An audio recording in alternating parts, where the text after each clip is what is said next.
les sanctions administratives communales avec les infractions mixtes. Et puis, il y a eu bien entendu collaboration entre les communes de notre zone. Et ici, je tiens à remercier notre juriste Lucas Lafontaine qui a fait un travail assez important au bénéfice de l'ensemble des communes. Donc, je pense que c'était aussi à mettre en avant. Alors, une grande différence, c'est la structure. Donc ici, on n'aura plus que 2 grandes parties. Donc dans le règlement général de police, avant il y en avait 7 de mémoire. Donc une première partie qui parle de la lutte contre les incivilités et les troubles à l'ordre public, et une deuxième partie qui concerne les atteintes à l'environnement et au bien-être animal. Alors pourquoi cette distinction? Parce que les réglementations concernant l'aspect environnement, bien-être animal sont assez différentes, assez particulières, et donc ça explique cette structure donc en 2 parties. Alors, les principales évolutions, en fait, il n'y a pas non plus d'évolution majeure. Donc, on s'adapte par rapport au nouveau code pénal, par rapport aux nouvelles infractions qui sont souvent aussi d'ailleurs reclassées, qui sont regroupées à certains endroits. Donc, par exemple, on introduit la notion d'infraction de vandalisme qui regroupe plusieurs infractions qui existaient déjà préalablement, mais qui étaient reprises de manière distincte, comme celle de graffiti, de dégradation immobilière, de destruction d'arbres et de dégradation mobilière. Tout ça est regroupé sous le vocable maintenant d'infraction de vandalisme. Il y a bien sûr l'adaptation en fonction des évolutions, et notamment la décision de la région wallonne récente d'harmoniser les règles au niveau de l'utilisation tondeuse. Donc ici maintenant, il y a interdiction d'utiliser donc ces robots tondeuses de 18h à 9h le matin. Dans notre règlement précédent, nous avions opté pour 20h à 7h. Donc c'est quand même une évolution dont il faudra tenir compte partout. Donc c'est une imposition générale à la région wallonne. Donc on doit bien entendu la suivre également. Il y a quelques infractions particulières qui sont ajoutées, comme le bris scellé. Alors c'est pas non plus l'infraction la plus fréquente que l'on pourra observer, bien entendu, mais elle est prévue dans le nouveau code pénal, et donc on introduit aussi notre RGP. Une évolution qui est intéressante à souligner, c'est l'obligation d'assurance pour tout propriétaire d'un animal. Donc avant, c'était uniquement pour les propriétaires de chiens, et donc ici, c'est pour tout animal. Donc il faut avoir une protection en la matière pour les dégâts, ou en tout cas ce qui pourrait être causé donc par votre animal.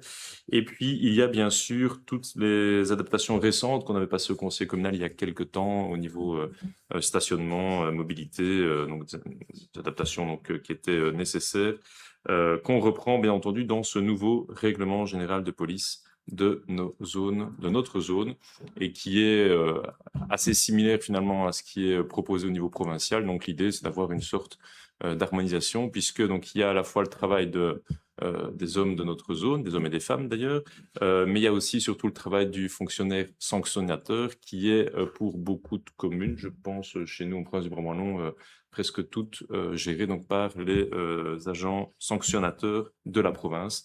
Donc, pour leur faciliter la tâche, d'avoir un règlement le plus homogène possible à l'échelle de la province. Voilà pour cette présentation synthétique. Si vous avez des questions, n'hésitez pas, mais voilà, pas de révolution au niveau donc du règlement de la police. Oui. Oui,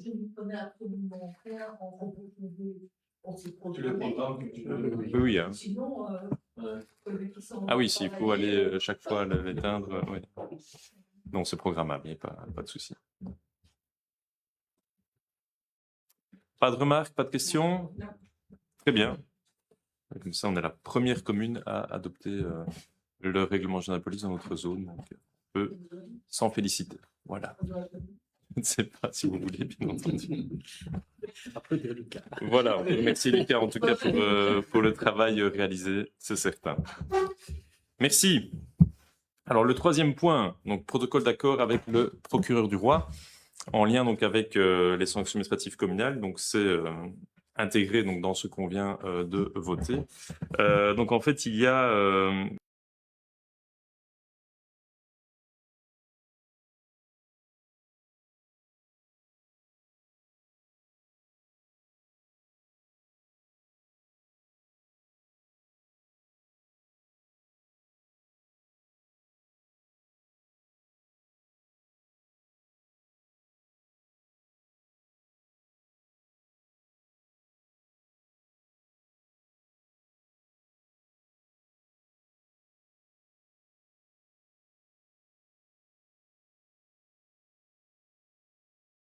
elle a fait l'unanimité, pas entendu de remarques en tout cas d'autres communes par rapport à celle-ci. Et donc ce protocole donc qui est proposé à l'approbation donc ce soir, en gros, il reprend donc cette répartition des tâches entre guillemets. Donc pour le parquet, donc pour le procureur, il se réserve donc les vols sans violence ou menace, les actes de violence, qui sont anciennement les coups et blessures volontaires.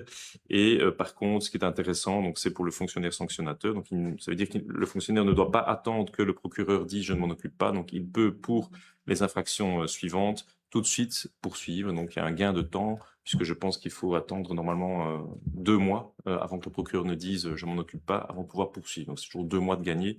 C'est quand même important. Donc c'est quoi? Donc c'est tous les actes de vandalisme non accompagnés de violence contre les personnes, les injures, les interdictions de cacher son visage dans un lieu public, les infractions en matière d'arrêt et stationnement, les infractions à certaines signalisations que j'ai repris donc sur le PowerPoint. Donc tout cela, le fonctionnaire sanctionnateur peut poursuivre sans attendre que le procureur donne son avis par rapport donc au dossier. Voilà, il y avait déjà un procureur, bien sûr, un protocole qui existait préalablement pour la question des sanctions, des infractions mixtes, mais comme elles ont évolué dans le code pénal, il était nécessaire de redéfinir la manière de fonctionner. Pas de questions, pas de remarques? C'est validé à l'unanimité? Oui. Merci. Le 4e point. Voilà, donc ça concerne la place Notre-Dame. Vu le nombre croissant donc, de maraîchers, pour l'instant, ça il y en a de plus en plus depuis un certain temps. On a dû réorganiser les emplacements et il devenait difficile de se croiser en voiture sur la place. Donc on a fait une phase test avec un sens unique, donc qui donnait donc de la rue des Déportés vers la rue du Centre. Cet essai est concluant, donc on propose de mettre ça à long terme. Et alors la deuxième chose aussi, c'est que d'interdire le stationnement sur les emplacements des marchands tous les mardis de 14h à 19h pour qu'ils puissent s'installer, ce qui est normal. Donc voilà. Est-ce qu'il y a des questions, des remarques? En fait, oui, après la phase test, on estimait que c'était plutôt positif et donc on instaure ça de manière définitive. Il y a des compagnies qui vont négocier sur la rue du Centre. Pour mettre en œuvre, oui. Parce que comment on va rentrer à vote? Oui, il faut bien le signaler, quoi. Okay. Oui. Là, on va mettre des panneaux définitifs, donc effectivement, ce sera plus efficace. OK. À l'unanimité? Oui, merci. Le 5e point, convention de partenariat concernant une collecte de sang. Alors, ça s'est organisé déjà en 2013, je pense, en tout cas un événement similaire ici. On travaille en collaboration avec la Croix-Rouge, le Lions Club de Wavre et la Fondation Jérémy. Il y a d'ailleurs eu une conférence de presse ce matin à Grédoisseau pour annoncer l'événement. La convention fixe les droits et les devoirs de chacun, entre autres de la commune de Wallin. On met une salle à disposition gratuitement, on va les aider dans l'installation de la salle justement où il y aura les prélèvements. Voilà, alors moi j'ai envie ici vraiment d'inciter toutes et tous à aller ce 31 juillet de midi à 22h, soit pour donner son sang. Alors il y a des règles très strictes, hein. On ne donne pas son sang comme ça, on doit répondre à un questionnaire. Mais si on ne peut pas le donner pour une raison ou l'autre, il y aura des animations, il y aura un barbecue, on pourra boire un verre. Et c'est une façon aussi, tous les bénéfices générés par justement ce bar et ce petit barbecue seront intégralement reversés à la Fondation Jérémy et utilisés à bon escient. Donc voilà, surtout, faites-en de la publicité. Faites du bruit autour de l'événement et allons-y tous. C'est pas la première fois qu'on travaille avec le... Tout à fait. En 2013, hein, vous l'avez fait, je pense. Oui. Oui, si, tout à fait. On n'a pas le temps d'y aller ce vendredi, donc c'est le samedi. Le samedi à Grédoisseau. N'hésitez non plus à faire passer le message. Tout à fait. Et donc, on en profite pour remercier vraiment les partenaires, le Lions qui sera présent, la Croix-Rouge et la Fondation Jérémy. Pas de remarques, non? Unanimité également? Peut-être quelque chose dont on a déjà évoqué, mais de faire en sorte peut-être de relayer effectivement toute une série de personnes ne peuvent pas encore donner leur sang. de manière assez discriminatoire. Et donc, il serait peut-être bien de relever ça aussi auprès des organisateurs, mais auprès du Parlement, comme tu en fais partie aussi. Des évolutions à avoir. Mais je pense que ce que tu nommes une discrimination, enfin oui, il faudra analyser pourquoi. Oui. Oui, je pense qu'il n'y a pas de mots. Ok. Oui, ça va, mais je vois de quoi tu parles. C'est vrai que moi, je pensais, voilà, parce qu'ils m'ont expliqué là tout à l'heure certaines règles. Quand on ne pèse pas 50 kilos, on ne donne pas son sang. Quand on revient d'un pays, ok, ça va. Quelqu'un qui n'a pas de relation sexuelle, enfin, qui a des relations sexuelles avec un homme dans les moins de 4 mois, il ne peut pas donner son sang, pas donner. alors qu'il y a une femme, on ne lui pose pas la question. Discrimination. Si, je pense que les relations non protégées. Ah oui.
De l'ordre de 22 968 €, qui est donc reporté théoriquement donc à 2027.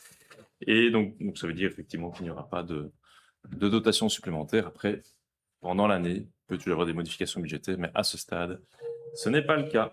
Donc voilà pour la première Fabrique d'Église qui présente son projet de budget. Pas de questions? Unanimité également? Oui. Eh bien voilà qui clôture alors notre conseil communal. Oui. C'est pas des points. Non, il était nécessaire dans le timing, mais voilà, c'était pas bien entendu des points qui nécessitent beaucoup de débats. Merci beaucoup et bonnes vacances à toutes et à tous. Et à bientôt.